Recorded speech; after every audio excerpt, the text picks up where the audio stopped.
पण सगळ्यात महत्वाचे असतात ते कर्तव्य. इथे मथुरेत अख्ख्या जगाला वेड लावणाऱ्या युग प्रवर्तकाचा जन्म झाला,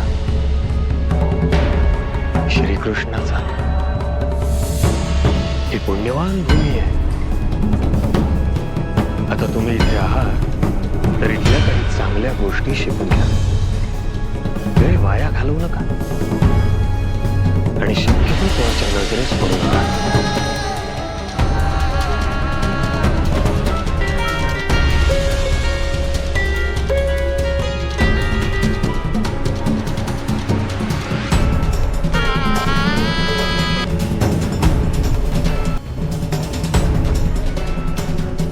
काळजी घ्या.